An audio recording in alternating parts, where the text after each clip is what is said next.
Hello everyone and welcome to the second episode of Ask Brian!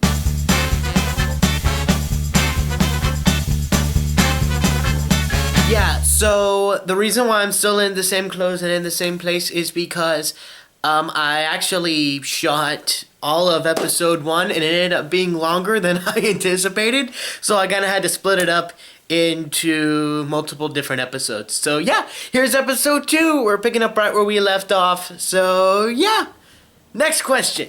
Next question is from Amy Vincent _12 again. She had a lot of questions. So, how did you get into doing impressions, and is there any special way you practice / warm up? That is a good question. How did I get into it? I honestly believed that this was something everyone could do. I don't know why, but I honestly thought that every adult could do voices, they just never did them around me. I got into the habit of memorizing movies. I would memorize them word for word, and I could hear them just clear as day in my noggin. And I would have to do a lot of things growing up that I did not necessarily want to do. Like, I grew up in Texas. Every boy is required to do sports, and if you don't do sports, you are weird. I didn't care for them. I didn't really want to do sports, but it was one of the rules of life in Texas. All boys do sports.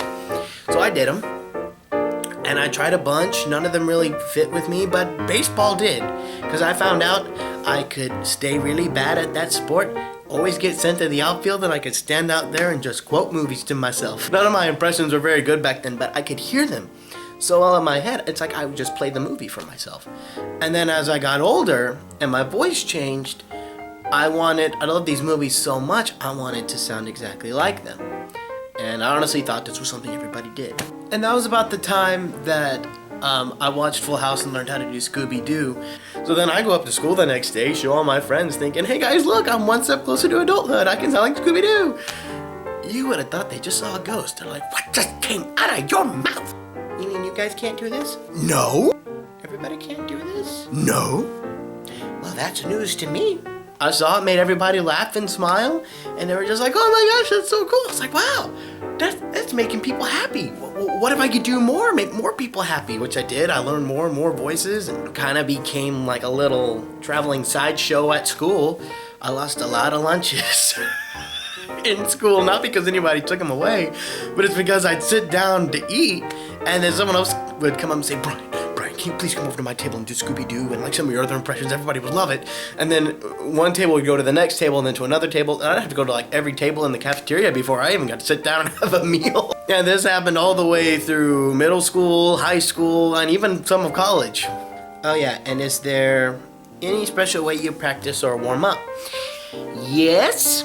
Pretty much if I know I'm going to do a character like Donald Duck, I'll do a lot of cheek exercises, to loosen up the cheeks, because when you're doing Donald, the cheeks have to be loose. So I do stuff like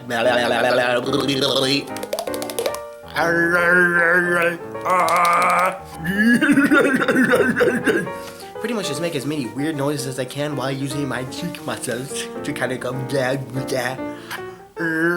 see my teeth, look at that. But that's when I'm warming up cheek muscles. If I'm trying to do voice, singing has always been my number one go-to. Any sort of vocal warm-up I would typically do, or I would find a song that starts right in the center of my range that would slowly throughout the song kind of just expand on both ends, which I really find that a lot with Under the Sea. When I start singing that song, it's not too high, it's not too low, it's like right in my sweet spot.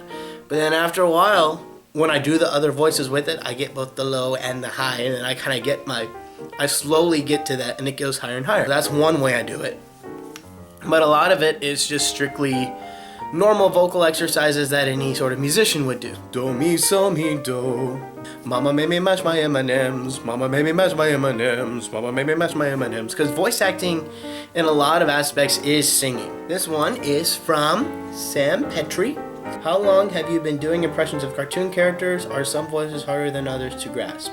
I think I kind of answered the first part earlier, saying I've been doing them since I was 13. So that's not been 10 years because I'm 23. Like I told you, I did baseball and stuff when I sat there and quoted movies to myself. I kind of got started earlier, but I didn't officially have my first voice till 10 years ago. So we're going to say 10 years. And then are some voices harder to do than others? Yes. There are some voices I don't have to try at, they just show up, like Scooby-Doo. The same thing happened with Gollum, Mickey Mouse. Those just popped out of my voice one day and I don't know where that came from. Then there's others like Winnie the Pooh and Donald, like I talked about earlier. They took forever. But then there's some that kind of just, meet in the middle. They don't take me forever to do, but they don't get them right off the bat. A couple of VeggieTales characters. If you guys are familiar with VeggieTales, Mr. Nezzer took me a while. Because Mr. Nezzer, why is there a piano on my cake? It's the bunny song. That one took me a while because I almost started doing Eddie Murphy. Because I learned him about the same time I learned Shrek and Donkey. Hey, Shrek, don't bother me at all. Because, Eddie Murphy, he got that Eddie Murphy bit about him. But then Mr. Nezzer, he's a bit more reserved and a bit more covered. He didn't take forever to learn, but he took a little longer because I almost got him confused with Eddie Murphy when I first started. And characters like Sid the Sloth, they took me a little while to learn, but that's just because I had to learn the lateral lisp. I'd say on average, most voices take about anywhere from a few days to a week.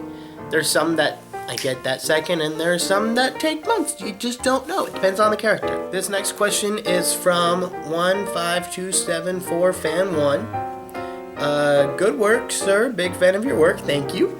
How long does it take you to rehearse and learn these voices as trying to learn myself? That's kind of like what I just answered. It depends on the character. It depends on what your voice quality is, and you may have to try things that don't work. You'll get it eventually. It just takes a lot of work. Okay, so that's the end of episode 2. So glad you guys could come and see the questions be answered. And if you got any more questions, feel free to ask them. You can go on Twitter, Facebook, YouTube, whatever. If you want to go to Twitter, go to @HullBKH. And then wherever you go to ask the questions, always hashtag AskBrian, so I know it's for this show. Okay, this was awesome. You guys are awesome. I'm going to see you guys real soon. Okay, bye.